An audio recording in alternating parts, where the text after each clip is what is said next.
after story, men don't come. When they do come, they're just here to take them on vacation and bang them, and then they never hear from them again. They get ghosted. Who are the girls that these guys are with? What type of women are they with? I want to get to know the personalities of these women. I want to get a sense of the type of woman I could meet. If you want to change your life, if you want to change your existence, if you want to have a robust social life, you want to have cash in your wallet that you can go out to dinner, you can buy what you want to buy, you can live in a nice property. Hold on to that remote, don't click yet. I'm going to share with you the best advice you're ever going to get. Today we're going to talk about one man's journey to a new life in the Philippines. I was struggling. I wasn't happy. I needed to make a change. Are you discouraged by your situation? Are you getting older, losing social status? Your friends are kind of gradually thinning out. Your enjoyment in life is something you're not 100% happy with, and you're contemplating a radical change. You're curious about really redesigning your life. The high cost of living, the way that we don't even know our neighbors back home, the feeling out of place that comes with getting older, the fewer and fewer dating opportunities that are available to us at home. They've all driven us to come here today, to be together. And I want to share with you, and I'm going to share with you, really good advice that will help you move forward, make a plan, or actually activate and launch your plan. You may already have a plan. I had a plan, but launching my plan, you know, I was willing to get in the plane. I was willing to put on the parachute, but boy, oh boy, I needed a real push. Meeting Chrissy was my push, but I needed a push to jump out of that airplane. And I think that's what we're going to talk about today. We're going to talk about how we got here, why we got here, what we're going to do about it, and how you can make a plan that doesn't require you to meet the love of your life, to move forward with your plan. How you can actually have a strategy and follow some tactics that make sense and will move you forward. You know, I always think about the how California got 40 million people. You know, back in the day, people moved from Oklahoma, people moved from the East Coast. They just picked up and they loaded everything they owned in the back of a pickup truck and drove to California. Maybe they had one relative. If they were lucky, they had a brother, a cousin, an uncle, a grandfather who said, "Come west, young man.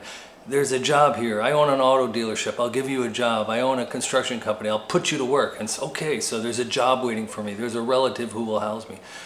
You don't have that in the Philippines. I didn't have that in the Philippines. I knew some YouTubers. That's what I had. And I think that's what a lot of people watching today have. We don't have a relative, a best friend who can guarantee us that this is the way to go.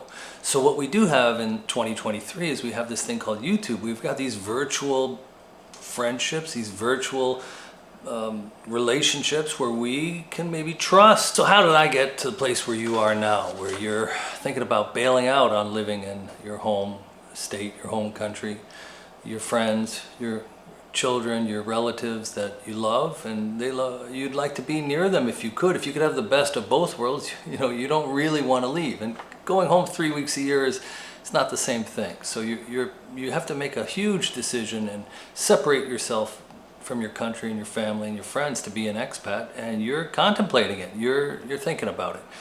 I was married 27 years, and I was happily married. I was really in love, and but at the end of 27 years, for one reason or another, for the sake of my soul and I guess for both our souls, we moved on. And I had very little experience with Asia. I had traveled to Japan and China on business in late 1990s. I studied Asian history in college for a semester or two. I'm kind of fascinated by it. I remember reading Shogun when I was in college and really being taken by the mystery and the intrigue of Asia. My father had gone to Asia on business and spent 10 weeks when he had gotten out of the army in World War II, and you know, had left me with a few stories. But one of the stories he left me with is how he got fungus on his toes when he served in the army in the Philippines in the radar corps. and he suffered with these overgrown yellow toenails from some fungus that he picked up in the Philippines. So it was a mixed bag in terms of the romance that I had known growing up. And you know, I had traveled quite extensively. I retired at 62, and I visited 67 countries in total.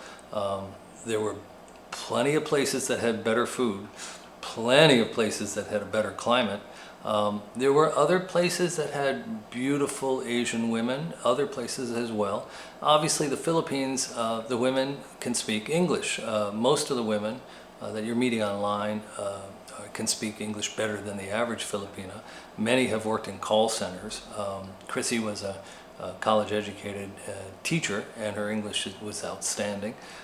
So that was a great opportunity, and there are plenty of opportunities like that. And it's the draw of the English, and the Filipina has a sweetness and a caring, and it's kind of an old school girlfriend experience, wife experience available. It's something that I didn't put enough stock or value in before I actually found Chrissy. Now that we're together, it's probably number one.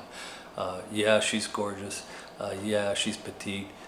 But boy, she has this friendly Filipina sweetness and lovingness, and her approach to being in a relationship is really unlike anything I've ever experienced. And I've been in love in my lifetime, once in college, once for a 27-year marriage, and now for a third time.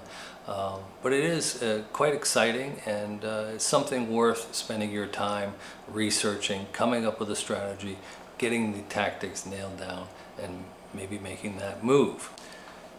So I ended up in the West, pondering a change in my life. How did I end up needing a change, wanting a change? You know, they say when one door closes, another one opens. And in my situation, I had transitioned out of an executive position with a global 100 company, and I opened up a real estate brokerage in Arizona. And in 2005, I was living large. I had opened up a real estate brokerage. My first year, I was ranked the number 6 realtor in the entire state of Arizona out of 45,000 realtors. I was actually selling 2 residences a week, and I did that for 62 weeks until the 63rd week. You couldn't sell a house, you couldn't give one away. I used to advertise that how unlucky could you be? I had never listed a house I hadn't sold. I had listed the first 50 some odd listings, and when the market crashed, I had 23 listings in my own name, and if I ran into somebody at the supermarket, I would hide, run down the aisle, and I didn't want to see them because you couldn't sell a house. Nothing would sell. Zero ability to sell a house. Zero ability to make any money. So I went from living large to having to face a brutal reality, which is, do I want to go get a job at Home Depot? Do I want to go back to corporate America? You know, do I want to do anything so I'm not like the Maytag repairman, or, you know, if you don't know the reference, just sitting around on your ass not knowing what to do while your savings dwindle away.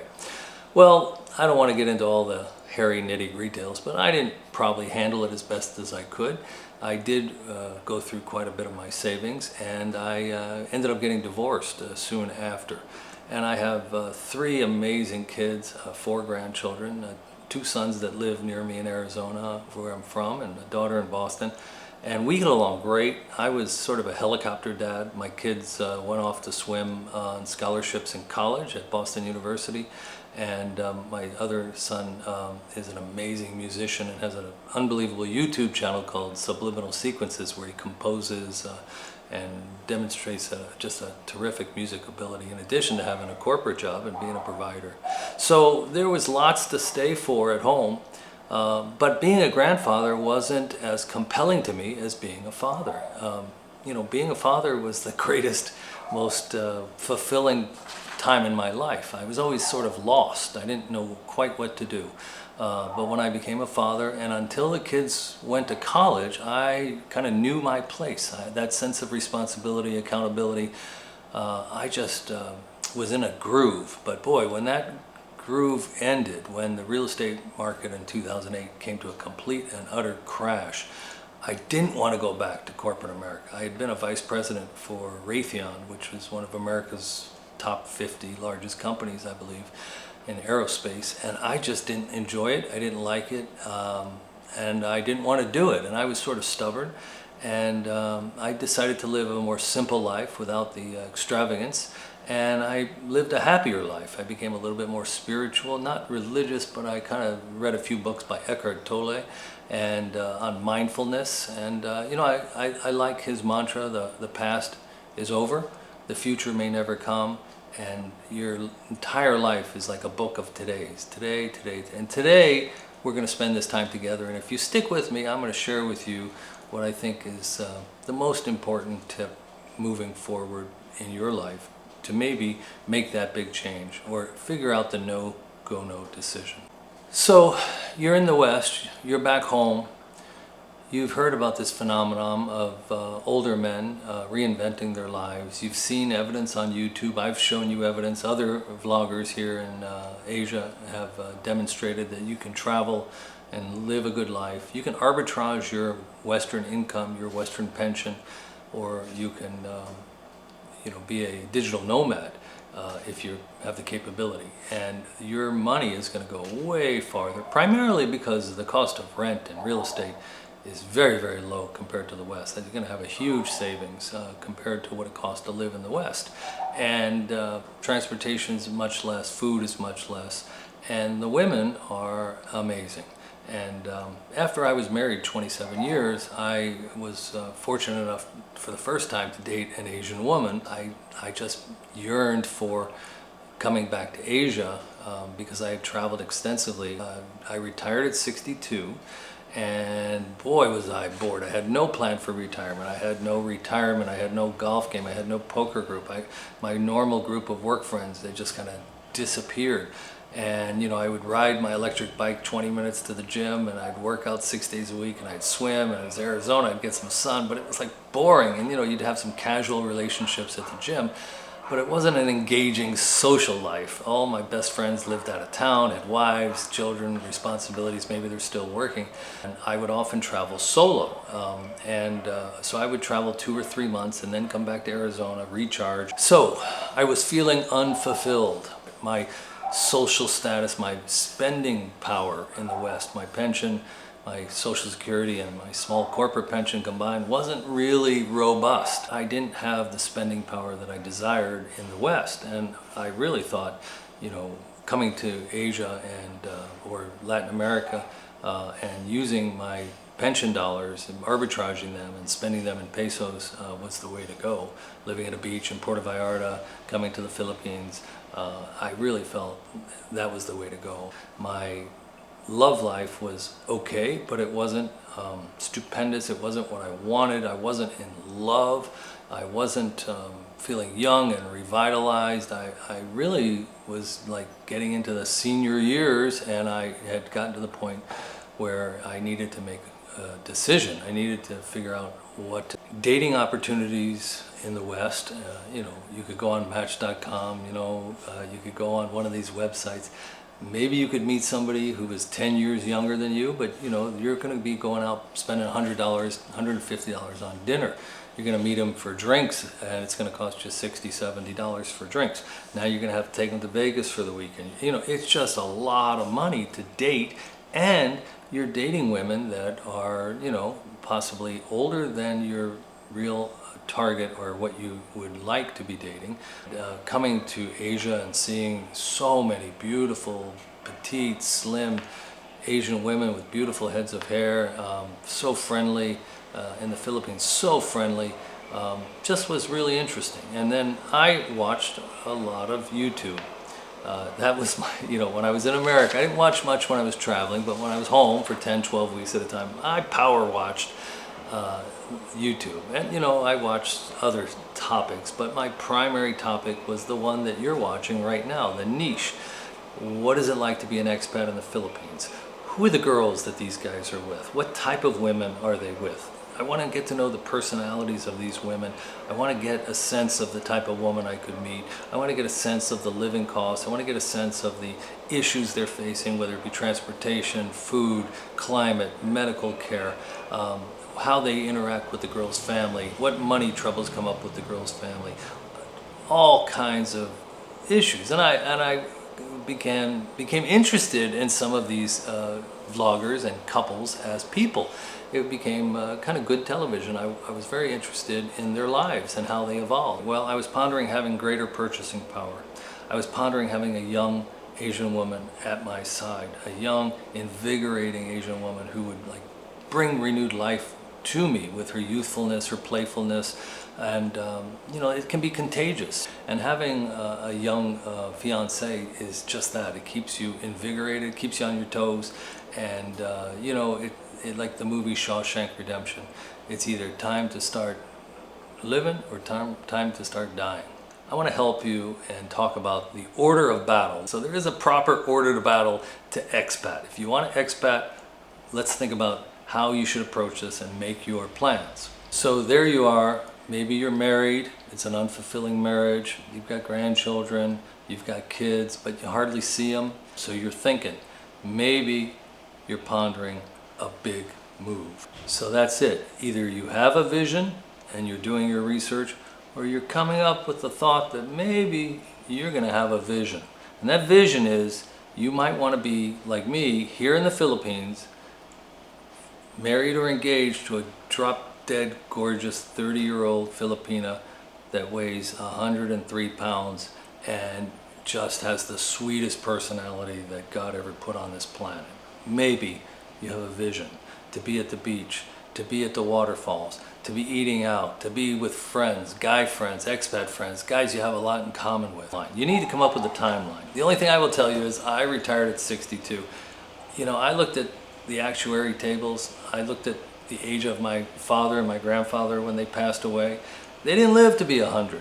And you know, if you delay, if you're going to just slave away at work and you're going to slave away for money, then you're going to cut 5-6 years of the best years of your life. Think about retirement and think about why you're really delaying retirement. Okay, so you've got a timeline. You've decided when you're going to retire. You need to talk to your friends. You need to talk to your family. And then start to organize your tools. You know, my last vlog talked about essential trips for expat travel. So there's a whole series of tools that you want to have ready and available before you make your exploratory trip. But this is the tip. This is the tip that I promised you. This is the root of the issue. If you don't take anything else away from this video, it's this.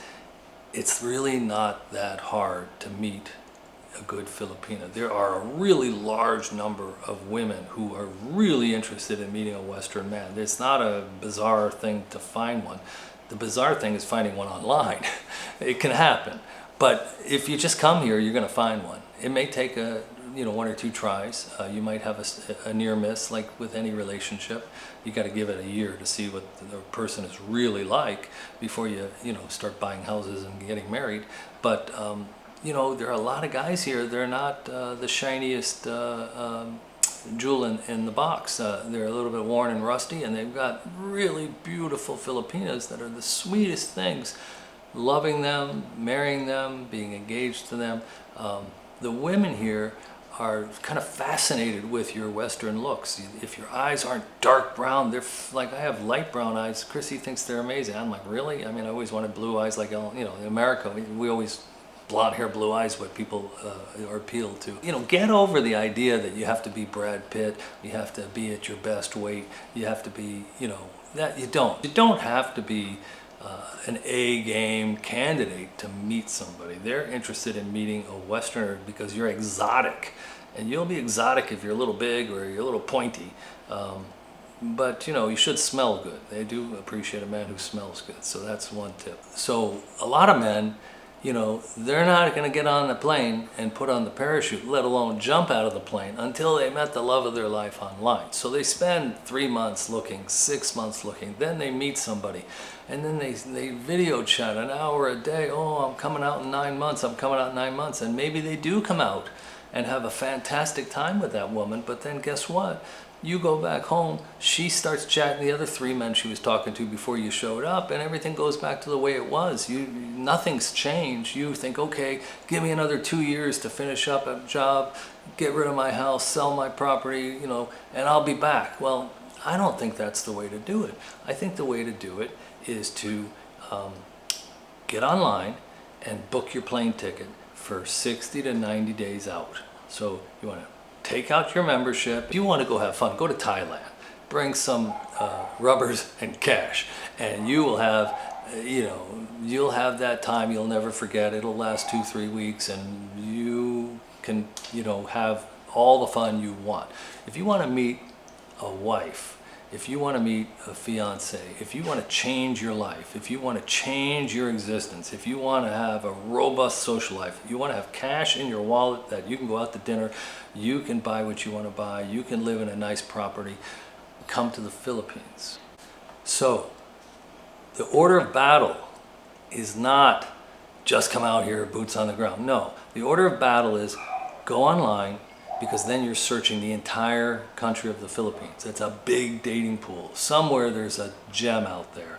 You might find her. You might find 5 scammers. It doesn't really matter because you have a plane ticket.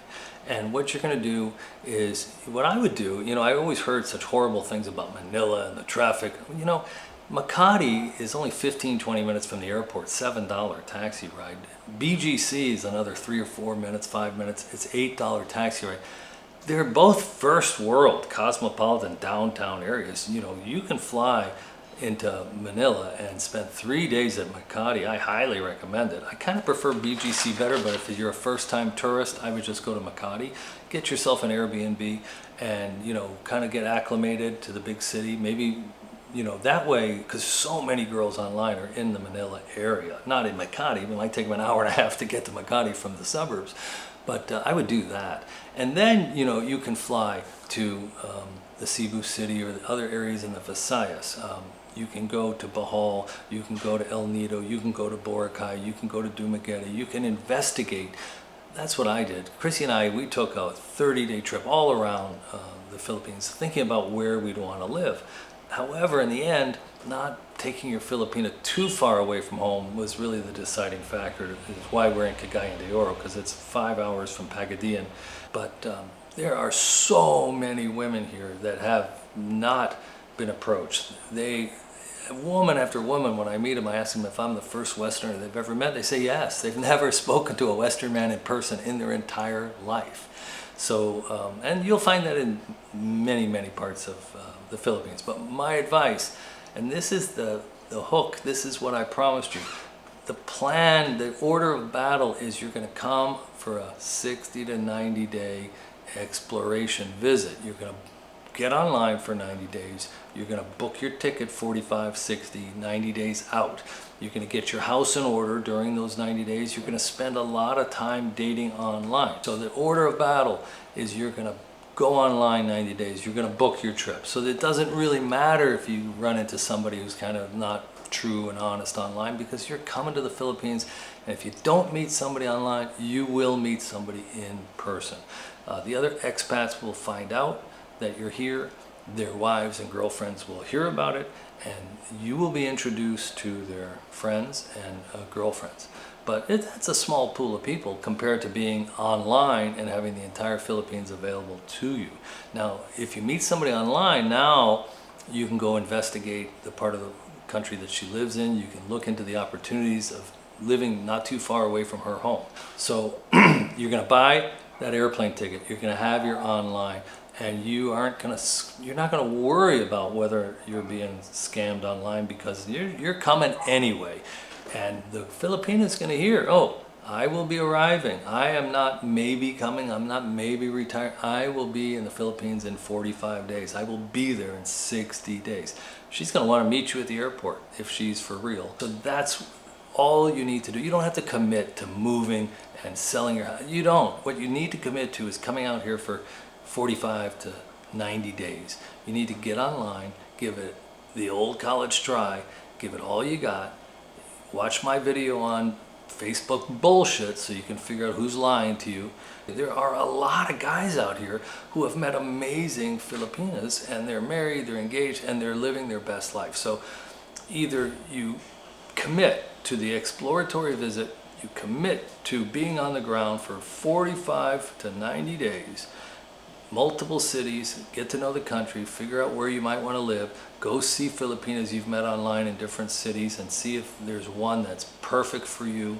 And then, make the decision, the go, no-go decision. Are you going to go home, sell your car, tell your kids, tell your friends, sell your house, get your butt back here and live your best life? Join me. It's an opportunity, and I know that's why you're here today. And speaking of good karma, go ahead and subscribe, because I am telling you right now, I think that by subscribing to all those other YouTube vloggers for all those years, that's what accumulated as my good karma. So hit the like button, subscribe for your karma's sake, and don't forget to come back and watch our next video. Thanks for joining me today.